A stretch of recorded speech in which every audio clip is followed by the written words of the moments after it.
Are you ready? Hey, what's going on, guys? So we are here, and see, I'm not 100% sure, right? Because someone could have beaten me to this, and I wouldn't know it if they don't say anything, right? So that part makes it hard for me to say this.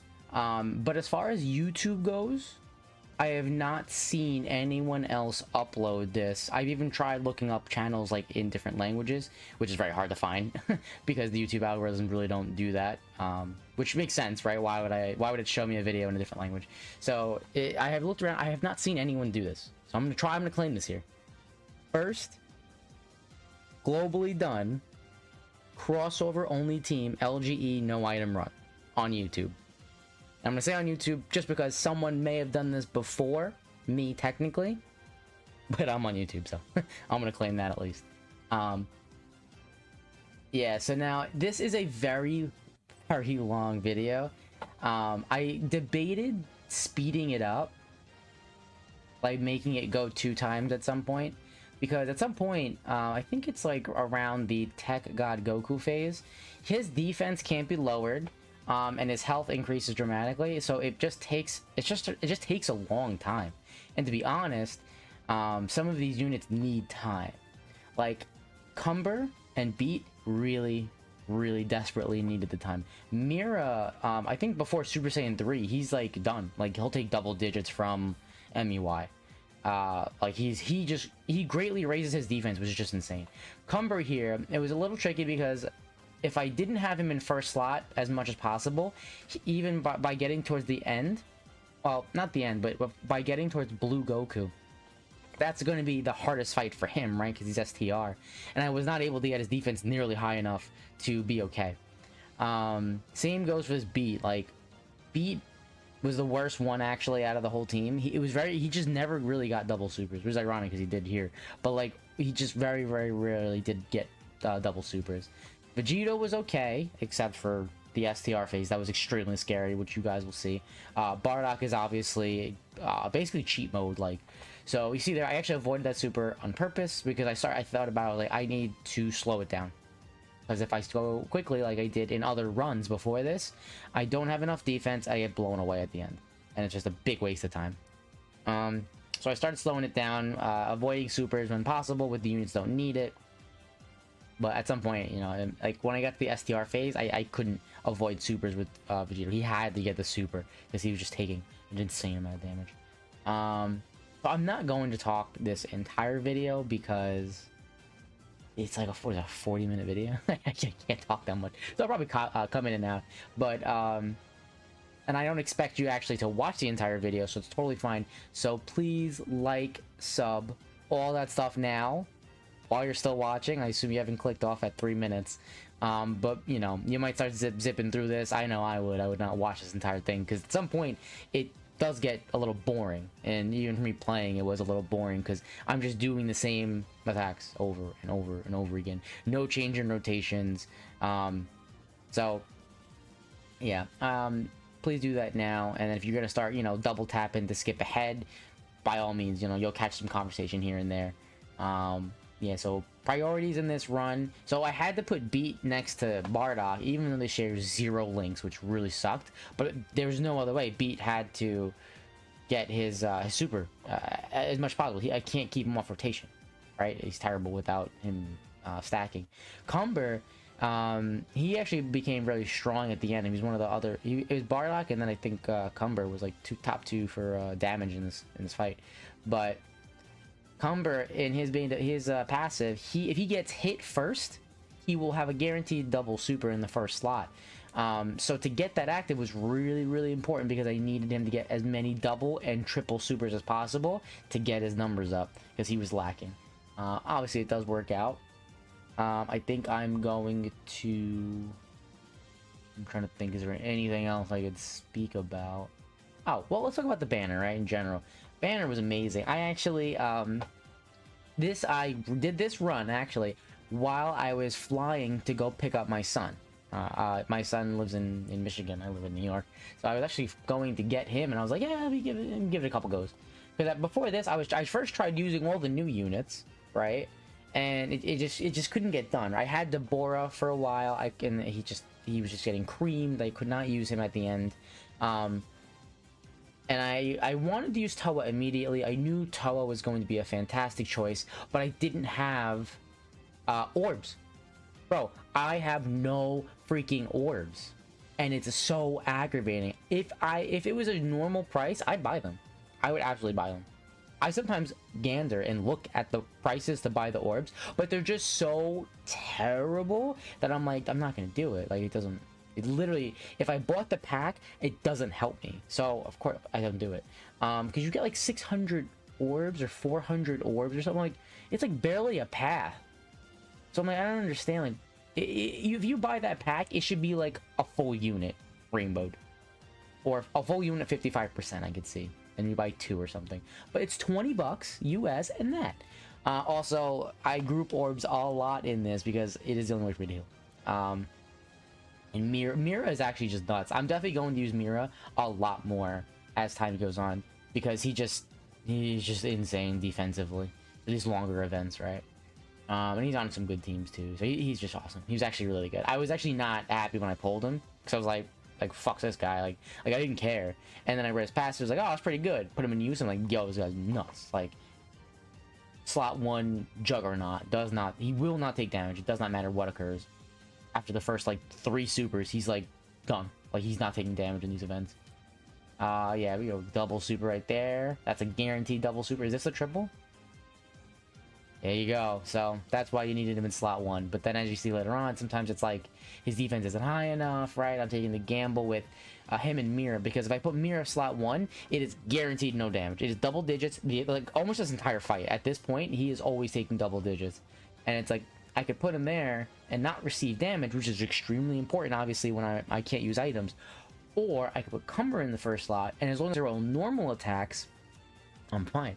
As long as they're all normal attacks, he'll take double digits. He'll only get hurt when it's a super. I think that you see a delay in my decision in actually this fight, but yeah. So the banner, though, that's what I actually said, what, like 3 minutes ago. The banner, is this a must summon? I was in the middle of watching 5-9 Gaming's video, and I actually didn't get to hear the opinion. Someone said yes, like no question, but I didn't really watch the entire video. But then I'm thinking, and I'm like, I don't know, man. Because when I think of like that term must summon, it doesn't click, I guess, right for me. Because when I think about must summon, I think, oh, like, you have to summon. You need these units. Look at 300k. We're at 2% 3. 300k defense. So yeah, like in my head, it makes me think, if you don't have these units, you're gonna have a problem. That's what I think of when I think of must summon. And when I think of it in that term, then the answer is no. This is a good summon. This is a high-valued summon, but I think maybe I'm just confusing when the term must summon, because at this point in time, before this banner came out, I've beaten every single stage in this game. I started this game in February. Yes, I put money into it to summon, but think about it. I've only gotten units from February till now. I want to say every single unit that's come out in between, but still. So if I've beaten every game mode, and I don't have heroes, like, that's what I'm saying. Like, they're not must-have units if I've beaten everything. So that's why I think no. But they are fantastic units. Vegito, Super Saiyan 4 Vegito as the leader for the crossover. You can't really run crossover without him. You know, you're running the sub lead, but I noticed this issue before when I didn't have Vegito leveled up all the way, so he didn't get his passive fully updated. I was running crossover, just, you know, messing around because they were new while I was like grinding the medals and stuff, and I was like, this team sucks. Like, everyone else was actually awakened and everything. The last person I awakened was Vegito, and I was like, this team is not good. Like, it was so difficult for me to get key, and I was looking, and I looked through all their paths, and I'm like, oh, no one has key in their passive.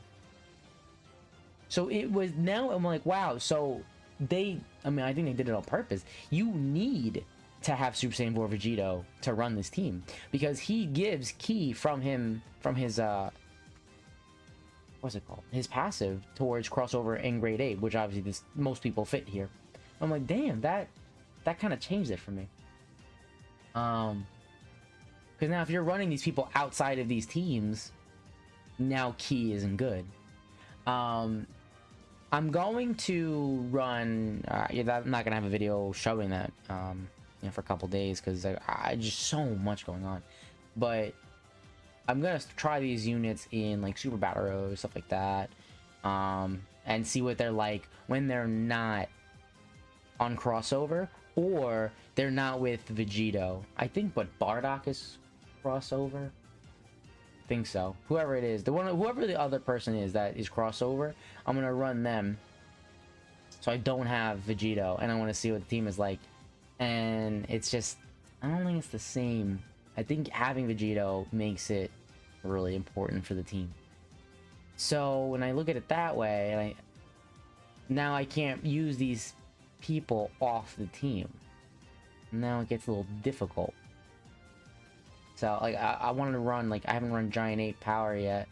I want to do that, because again, no key in the passive for a lot of those new units. So super, and their links, some of them will give key, but some of them don't, or some of them will give key after being leveled up. So I'm like, I don't know, like, is it good? You know, because you want to get, if a must summon is a unit that you're gonna use all the time, that's a must summon unit. Not now, obviously, but like, let's say for example, like, look how much this is about to slow down, like, dramatically, because we just can't do damage, unless you crit. But let's say LR AGL Gohan, right? Not anymore. Most people have him now. But let's say, you know, when he first comes out, he is a must summon unit, right? Like, there's literally not even a thought. He is on the most categories in this team. He is amazing long and short events. He can deal good damage, and he will be a defensive wall. No one will hurt him. So when you see that, you're like, wow, like, that's an obvious must summon. Now, all the reasons that he's a must summon don't apply to any of these people. So it makes me think like it's not a must summon banner. But I have to say, man, if I could have recorded audio while I did my summons for this, it probably would have sounded a lot better. I had so much fun summoning for these units. At this point, too, by the way, I definitely think I'm not winning this. I almost thought about quitting the app. But yeah, I don't know. I don't know if I would say this is a must summon. It was a really fun summon. Some of these units are fantastic. I feel like the extreme units are almost a little bit better, like more versatile outside of a crossover team. But some of these the super units, yeah, you need them together. Like Gohan doesn't get his damage reduction unless you have more Giant 8 Power people.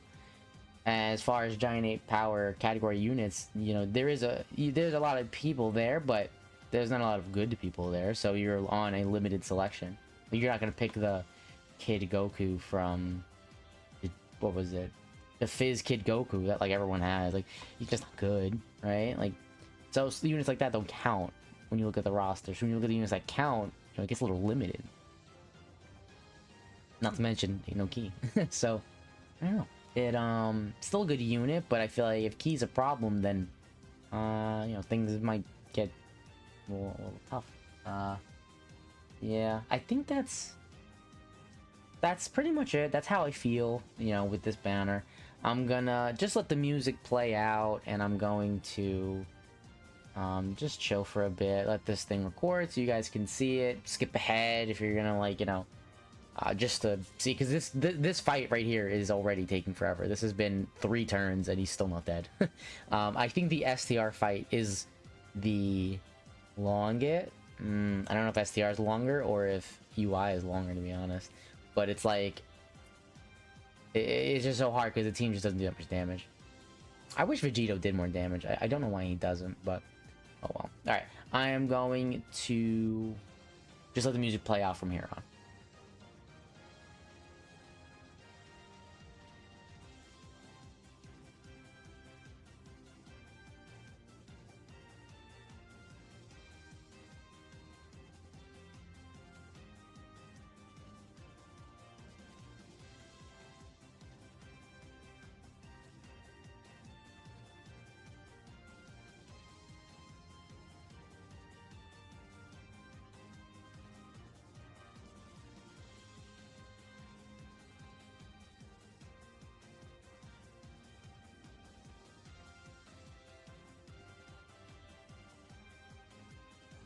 structure of the banner, there's 10 featured, which is a lot. Typically, we only see 10 featured units.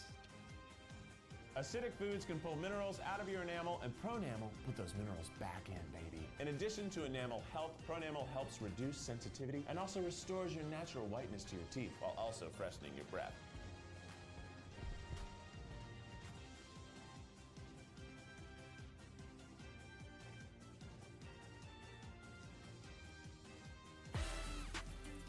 Not all pizza has 18 slices of pepperoni. This one does. During an LR banner, an Dokkan Fest LR banner.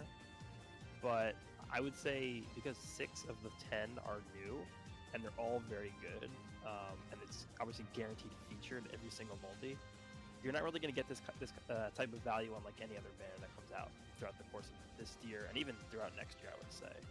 So, and on top of that, there's no indication anywhere in the news that these guys are going to be added to the general pool after this. So, I mean, if you guys want to pull, this is the time to do it. Absolutely. There's been, like you said, Goresh, there's absolutely no way, there's been no news or anything that these guys are going to the general pool. So while these guys might be Dokkan Fest or LRs or, you know, anything like that, all these cards, I've been thoroughly impressed. Anything from the, can we call it, technically call it a Dokkan Fest Vegito? I mean, he's got his own event and everything. He's an honorary Dokkan Fest. He's an honor. Okay, we'll call him an honorary Dokkan Fest. Okay, so anything from the Vegito, obviously, was super good. I mean, if you guys have ever seen, you know, the Broly pictures that people have been posting on Twitter and everything, you know, you see things like 4 million, you know, plus for each super attack, and the dude can get up to 3 super attacks basically. So that's pretty crazy. Anything from the Goddess Toa, she's an amazing support, you know, obviously. And you know, honestly, the two that I'm really surprised about and absolutely loving are the SSJ4 Gohan and the SSJ4 Bardock. No awakening for those guys, but man, can those guys put out some numbers at just simply URs. I'm impressed with those guys, honestly. Like, I've been thoroughly impressed with all the units. Yeah, I know you. Go ahead, Noah. Go ahead. No, I'm saying just the one caveat I could say is if you're just a free-to-play player and you're trying to get the most value, the only real unit that gives you the most value, in my opinion, is Toa, because she can be used on multiple teams and categories. Like, cool, Super Saiyan 4 Vegito, Broly, Bardock, and Gohan are great, but they're kind of confined for the most part to crossover and Giant Ape Power, right? And so if you're looking for the most value where you can use a unit consistently all the time throughout multiple teams, Toa is probably it, because she's on Terrifying Conquerors, and then if you have Strength Cooler as your lead, you can cross over to Transformation Boost. So she can support that category too. You know, not really like under it, but like as a crossover in that sense. So, I mean, it's hard to tell free-to-play players, like, yeah, you should go really deep for this, because a good chunk of those units are really only used on 2 teams. That's the one caveat I want to bring up, and, you know, I mean, I'd like to tell people go in, but if you said, no, I'm going to wait for more valuable units that are used on multiple teams all the time, I can see their argument. Yeah, I think I would agree with that in terms of if you are free to play, but if you're someone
who spends almost any amount, it's definitely worth summoning Yeah. at least a little.